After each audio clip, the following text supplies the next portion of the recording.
Good afternoon, everybody, and welcome to T&K Visser Farms. So today it is it's currently, I don't know if you can see that, about 12:30. It's a nice 1 degree out, but a nice day, not a whole lot of wind. I haven't been recording a whole lot lately. I guess a whole lot hasn't really happened. I hauled some grain 2 weeks ago, I think. And I will explain that when we get to the farm here.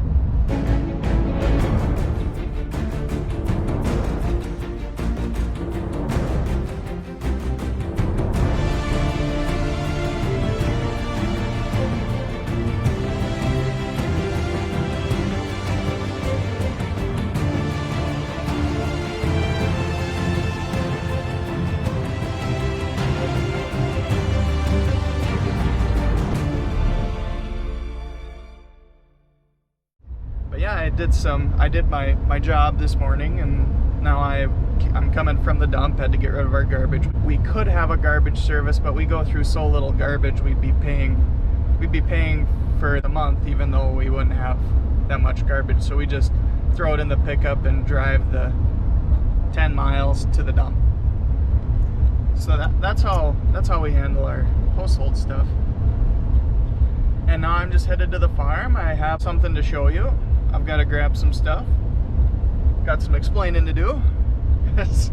That day I hauled grain, it was a Friday. It was a beautiful, beautiful day. I think it was like 35, 40 degrees. But things didn't go to plan or go like I planned them, so I had to jimmy some stuff around. But stay tuned for that. And then when I get home, I'm going to move some snow, because we have been absolutely dumped on the last few days.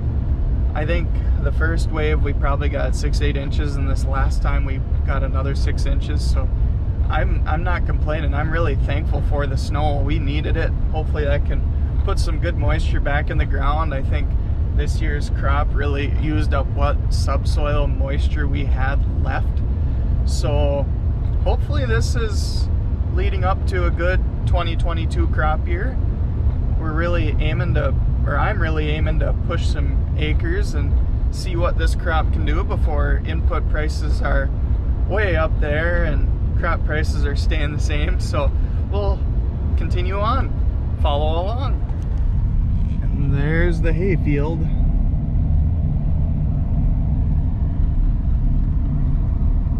Hopefully we can get a decent crop of hay for next year. It sounds like we've already, someone must have gone in the ditch back there. Huh. So hopefully we can get a decent crop. We've already got, one of our friends wants some, I heard from my wife. So hopefully. And there's one of the wheat fields for next year.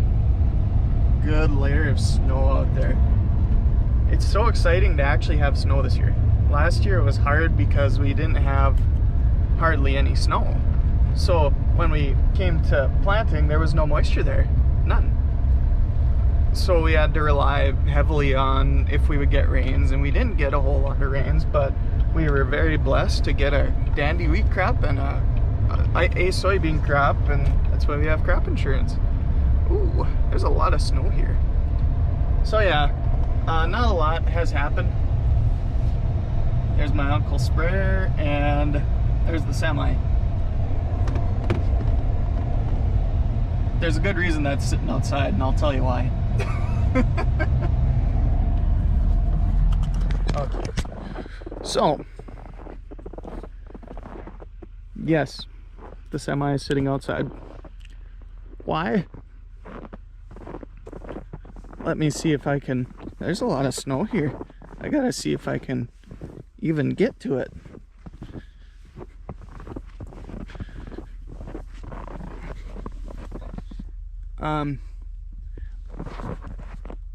Yeah, that is supposed to be attached to that. So what happened was I took off in the morning. I didn't get going early because it was fairly cold in the morning. So I took off and got to town. I got in line, waited in line, and when I went to pull into the dump pit, I let off the clutch, and I let off the clutch a little too fast, and I heard a loud snap, and yeah, the drive shaft, or the U-joint decided to let go, and it is what it is. You can't help it, that's farming. But thankfully we had a neighbor that I was able to rent a truck from, and huge thanks to the elevator in Mahnomen. They hooked up a payloader, they pulled me under or over, dumped me, gave me a ticket, and pulled me out of the way so then Grandpa could come get me and pull me home. So huge thank you to them, huge thank you to Grandpa. But yeah, so let's get into the fun part. So I've talked about having problems with spraying in the past, and this might be really hard to see, but here was my last purchase this year. This is a 1995 Rogator 854. Yes, it has a few leaks and drips. For the price I got it for, I can't really complain. It needs a little bit of work. It does. But I am tremendously excited to get this thing out in the field and spray. Because as I was running numbers towards the end of the year, this was a sprayer. I planned on buying a sprayer, but at the end of the year, it was like, okay, I can't really afford to buy one. But this came up for sale. And I just couldn't pass it up.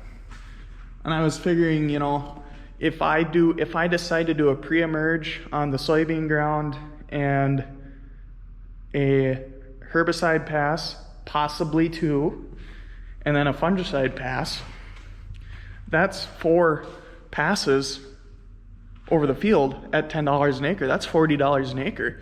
And across my farm, that comes out to about $4,000, a little more. So that made this, that justified it right there, because that's not even talking about wheat ground. So I went out to, was it Valley City, to Interstate Equipment, and I looked at it and pondered it and decided to buy it, and it came home with me. And this is what I came here for. It came with a whole pile of books, very clean sprayer. You know, for 26 years old, the boom does have a couple cracks that have been welded, but that was the big thing, they had been welded. Oh, I'm sorry for the awkward angle, but this is kind of tough.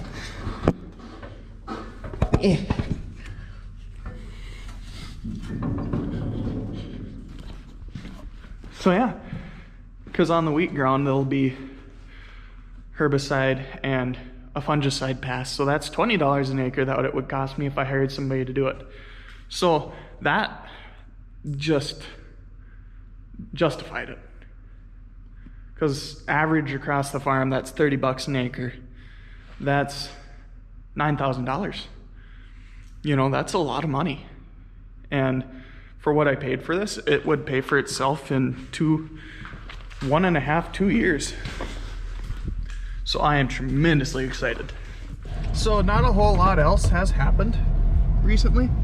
I got my tractor back from John Deere. It spent some time, got a spa day at the implement in Mahnomen, and we parked her. Oh, poor thing. I don't know if you can see it way back there. We parked it in a pole shed. We didn't have, oh, my baler has a flat tire. We didn't have room to hide it inside somewhere, so we parked it under cover where we could and decided that would be best. Took the exhaust and the air filter off, or air cleaner, because it wouldn't fit under that shed without that stuff off. And potentially Grandpa might be selling a tractor next year, so hopefully then we have shed space we can store that. It was supposed to sit in the Quonset that we were just in, but I ended up putting the sprayer there and figured maybe that was better to hide inside than the tractor, since it's got all the lines and hoses and electronics on it. That's another thing it has. It's wired in for it had a John Deere 3000 globe and a 2630 display on it. So Grandpa ordered a 6000 globe and a 4240 display, I believe. And I was told that it will plug right into the wiring that is on that sprayer. So tremendously excited about that. It's got a Raven 440 controller. Eventually someday I would love to put an egg leader system on there so that I can have auto row shutoffs and auto steer in the same package, but we'll see. Hopefully someday that happens. But yeah, so that's all that really happened. The truck, I don't know what I'm gonna do with it. I got a new U-joint, or a new cross, and I got it put in the yoke that I could take off, and it's sitting in my garage right now. But so I'm just waiting. I would like it to be a little bit warmer so I can freeze the caps for that U-joint, and hopefully they slide into the yoke that's on the truck. So we'll see where that goes. But anyway, let's go move some snow. The best part of the video where Taylor freezes and is able to move some snow. So let's go move some snow. How does that sound? I love it, absolutely love it when the snow is just about level with the road and it's got a 2-foot ditch in it. I love it. We're working into what could be a really, really good year. So hopefully everything holds together here and we can continue getting the winter like we should, and that'll replace the subsoil moisture that we lost. Yeah, it's gonna be a good time. Next year is gonna be a riot. It's gonna be go, go, go. It's gonna be fast, fast, fast, and it's gonna be fun, fun, fun. Okay, so here we are. Let's move some snow.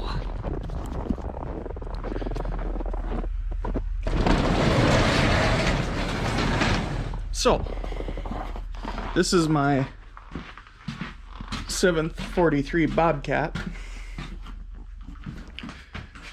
I love it, other than I've had problems with it. Not bad problems. Okay, bad problems. I'm just lucky that my father-in-law is a great mechanic. I'll plug that back in.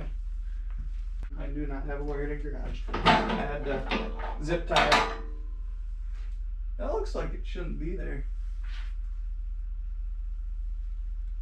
Oh. Oh,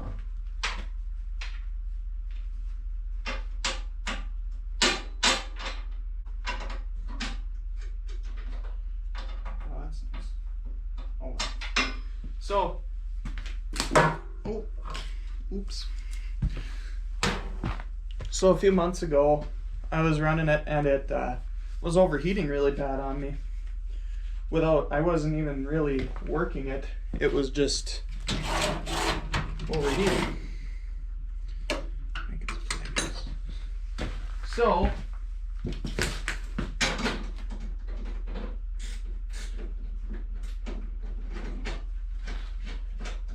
started digging into it, and these engines are notorious for cracking heads.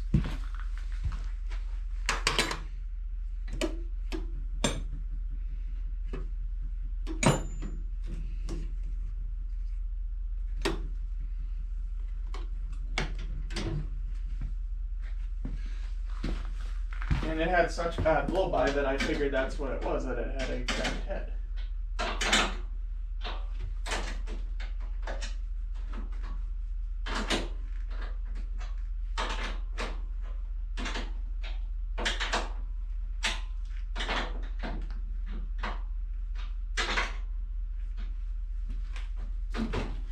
So we loaded it up on a trailer and brought it to my in-laws in International Falls, and my father-in-law took the head off, and we found little hairline cracks, but nothing that would cause it to do what it was doing.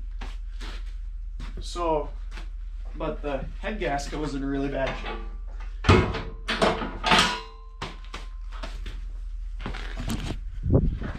Oh, I forgot to check the oil. Always check your oil.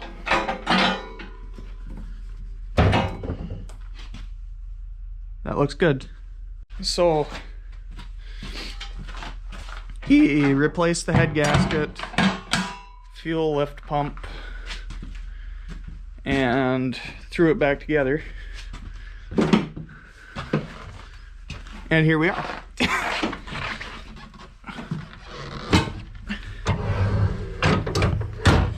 It seems to work just fine now.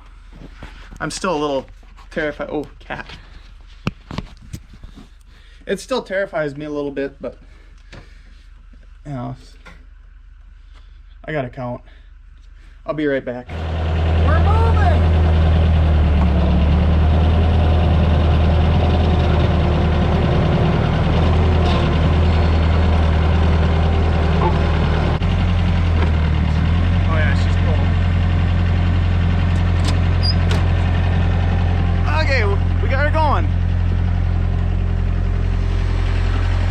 Cold. She's very, very cold, but she started, barely started.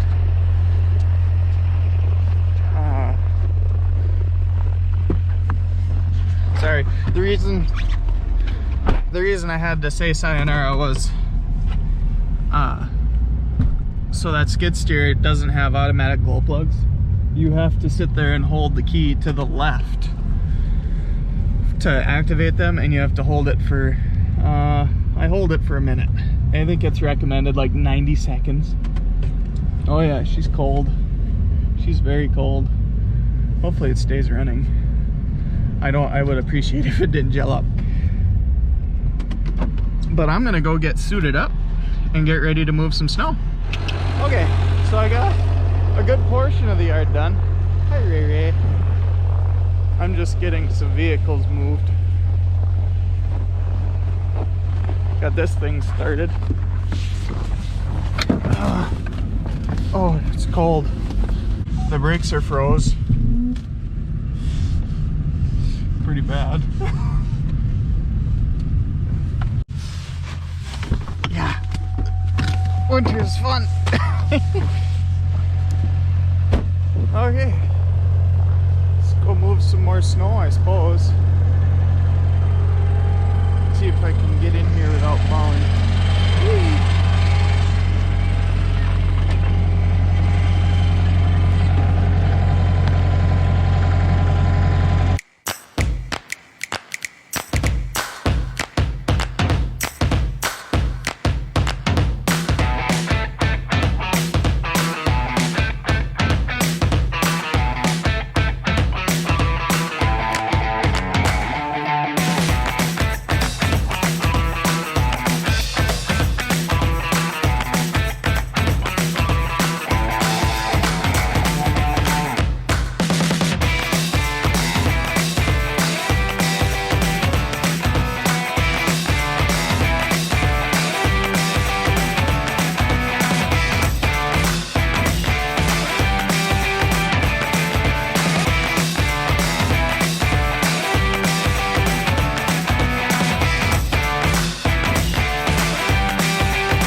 And just like that, we're done.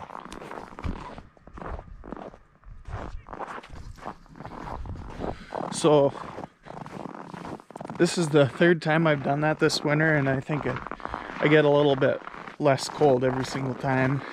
Well, the second time I did it was a couple days ago actually, while it was storming, so I didn't have 2 feet of snow in the yard. So what I'm doing now, so when I push snow, I use just the skid steer bucket.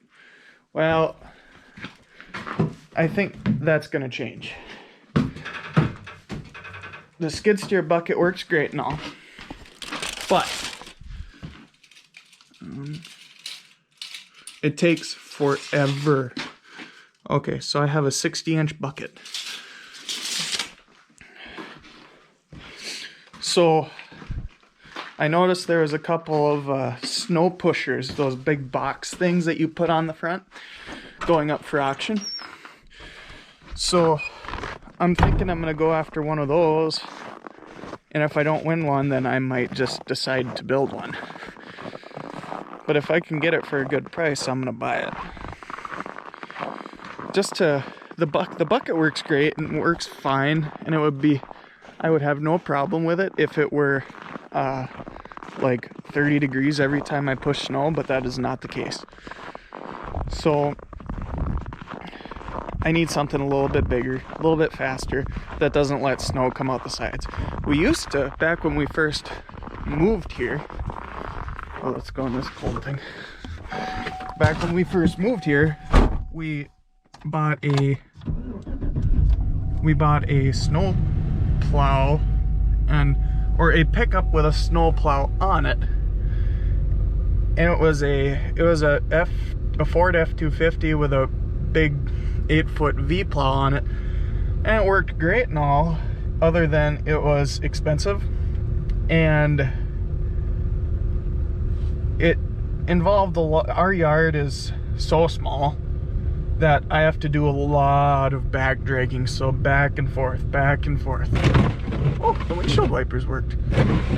Back and forth. And with that pickup, it just got, you know, I didn't want to hurt the transmission. I didn't want to have a hefty diesel bill.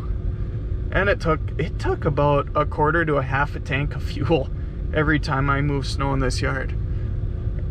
And it took me about an hour to do this yard when I got good at it.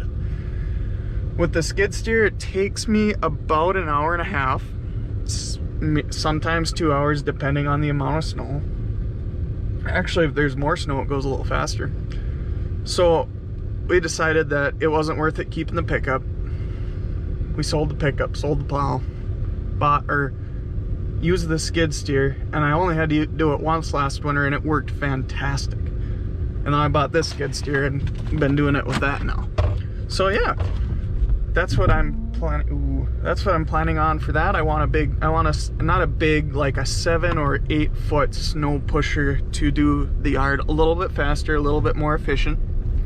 So yeah, well, I'm gonna, no brakes, go get the Duramax fired up here. We washed it last time we were at International Falls and it came out pretty nice, but it got dirty right away. I mean, it's still not as bad as it was. It was really bad before. Ran it through regular car wash and that didn't hardly clean. Ooh, it's nice in here. So yeah, that's it for this. I'm gonna call that it for this video. Got to see some snow pushing, a little bit of, or a new sprayer. That's always exciting, right? Yeah, so I appreciate the views. Feel free to like, subscribe, comment. I will be very good at commenting back because, well, I love having conversations with people. So yeah, but until then, we will see you next time.